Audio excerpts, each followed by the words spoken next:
हरियाणा विधानसभा चुनाव की जीती सियासी बाजी कांग्रेस हार गई और बीजेपी ने लगातार तीसरी बार सत्ता को अपने नाम कर लिया है। कांग्रेस नेता राहुल गांधी 2024 के ब्रह्मास्त्र संविधान, आरक्षण और जातीय जनगणना के साथ हरियाणा के रण में डंकी रूट और ड्रग्स मुद्दे का नैरेटिव सेट करने की कोशिश कर रहे थे। वहीं भूपेंद्र सिंह हुड्डा किसान, जवान और पहलवान के मुद्दे पर सियासी बिसात बिछाने में जुटे थे। इस तरह राहुल गांधी के नक्शे कदम पर चलने के बजाय भूपेंद्र हुड्डा का अलग धारा में चलना और परंपरागत तरीके से चौधराहट की राजनीति करना चुनाव में क्या सियासी महंगा पड़ गया। नमस्कार, आप देख रहे हैं TV9, मैं हूं आपके साथ देवेश यादव। लोकसभा चुनाव में राहुल गांधी ब्रह्मास्त्र के रूप में 3 मुद्दे संविधान, आरक्षण और जातिगत जनगणना को लेकर आए थे। इसी मुद्दे के दम पर कांग्रेस के नेतृत्व वाला इंडिया गठबंधन बीजेपी को 240 सीटों पर रोकने में सफल रहा था। राहुल गांधी इस विनिंग फॉर्मूले को हरियाणा में आजमाने का दांव चल रहे थे। कांग्रेस के कैंपेन को राहुल लोकसभा वाले 3 मुद्दों को इर्द गिर्द रख रहे थे, लेकिन कुमारी सैलजा की नाराजगी और हुड्डा के विपरीत सियासी एजेंडे ने अलग ही रंग ले लिया। इस तरह हरियाणा की चुनावी बाजी कांग्रेस के हाथ से निकल गई, ऐसा कहा जा रहा है। कुमारी सैलजा के बहाने बीजेपी ने दलित स्वाभिमान और आरक्षण के मुद्दे को सियासी हथियार बनाने का मौका नहीं गंवाया। हुड्डा का किसान, जवान और पहलवान के एजेंडे पर डटे रहने के चलते हरियाणा का चुनाव जाट बनाम गैर जाट में तब्दील हो गया। इस तरह से कांग्रेस की 36 बिरादरी को साथ लेकर चलने की रणनीति फेल हो गई।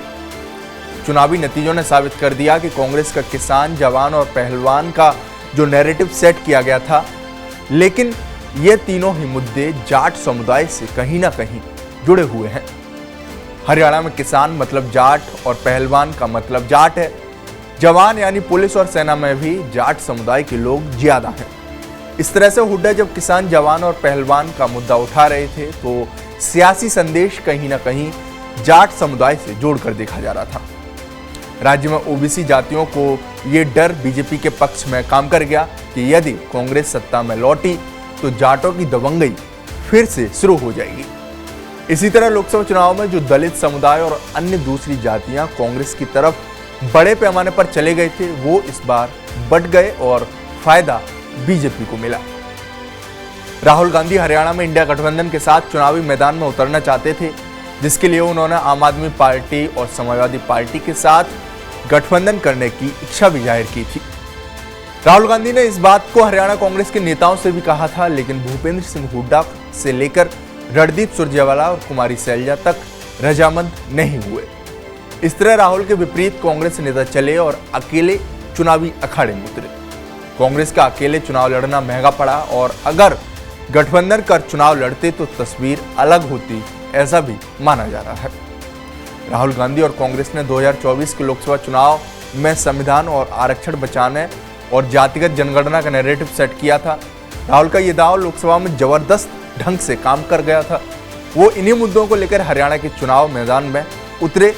राहुल गांधी ने हरियाणा में अपनी पहली असंध की रैली में इन्हीं तीनों मुद्दों को उठाकर सियासी संदेश दे दिया था। इस तरह राहुल गांधी की स्ट्रेटजी जाट दलित समीकरण के साथ 36 बिरादरी को साथ लेकर चलने की भी थी। हरियाणा में जाट 25% है तो ओबीसी की आबादी करीब 35% है और दलित समाज 21% है। इसके अलावा 8% ब्राह्मण, 9% पंजाबी और 5% वैश्य वोटर है। बीजेपी ने 6 महीने पहले मनोहर लाल खट्टर की जगह ओबीसी समुदाय से आने वाले नायब सिंह सैनी को सीएम बनाकर पहले ही सियासी दांव चल दिया था। राहुल गांधी इस बात को बखूबी समझते हुए संविधान, आरक्षण और जातीय जनगणना के मुद्दे को धार दे रहे थे, लेकिन भूपेंद्र सिंह हुड्डा इस राह पर चलने के बजाय अलग ही एजेंडा लेकर चल रहे थे।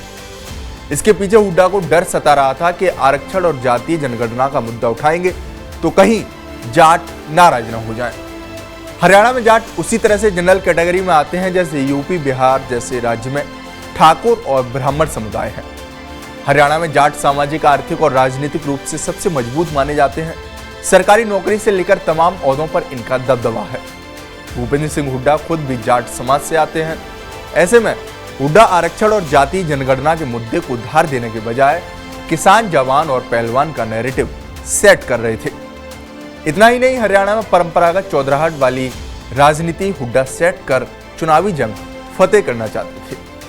कांग्रेस ने 35 जाट समुदाय के प्रत्याशी उतारे थे, जिनमें 30 हुड्डा की पसंद के थे। इस तरह हुड्डा ने अपनी पूरी राजनीति जाट समुदाय के इर्द गिर्द ही रखी और दूसरे नेताओं को तवज्जो नहीं दी। ऐसे में हुड्डा समर्थकों ने कुमारी सैलजा पर टिप्पणी करके कांग्रेस के दलित जाट समीकरण को भी पूरी तरह से बिगाड़ दिया। चुनाव प्रचार से लेकर वोटों की गिनती तक सैलजा और दलित का मुद्दा कांग्रेस पार्टी के लिए मुसीबत का सबब बना रहा। कांग्रेस पार्टी ने मतदान से 48 घंटे पहले अशोक तंवर की कांग्रेस में एंट्री के जरिए इस मुद्दे को काउंटर करना चाहा, लेकिन तब तक काफी देर हो चुकी थी और सैलजा की नाराजगी जनता के बीच पहुंच चुकी थी। हरियाणा में कांग्रेस के स्टार प्रचारक और पूर्व सीएम भूपेंद्र हुड्डा और उनके सांसद बेटे दीपेंद्र हुड्डा अपनी जनसभाओं में कांग्रेस को प्रचंड बहुमत मिलने का दावा भी कर रहे थे। तभी पूर्व मुख्यमंत्री मनोहर लाल ने सैलजा का मुद्दा उठा दिया और सैलजा के बीजेपी में शामिल होने की संभावनाओं के बाबत दिया बयान पूरी तरह से हिट हो गया। पार्टी ने बड़ी चतुराई के साथ इस बयान को लेकर अपने चुनाव प्रचार को धार दी और उसे दलित स्वाभिमान से जोड़ दिया। सैलजा का यह कहना कि कोई दलित चेहरा प्रदेश में सीएम क्यों नहीं बन सका, बीजेपी के लिए यह मुद्दा रामबाण बन गया।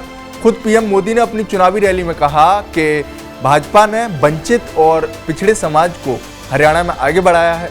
बीजेपी ने यह भी जोड़ दिया कि कांग्रेस की सत्ता आती है तो एक समुदाय विशेष का व्यक्ति ही मुख्यमंत्री बनेगा। इस तरह बीजेपी ने यह संदेश देने की कवायद की कि कांग्रेस सरकार आएगी तो भूपेंद्र हुड्डा सीएम बनेंगे। इसके जवाब में बीजेपी ये भी कहती रही कि बीजेपी ने ओबीसी वर्ग से आने वाले नायब सिंह सैनी को प्रदेश का मुख्यमंत्री बनाया है। कांग्रेस ने दलितों, पिछड़ों, शोषितों के साथ धोखा किया है।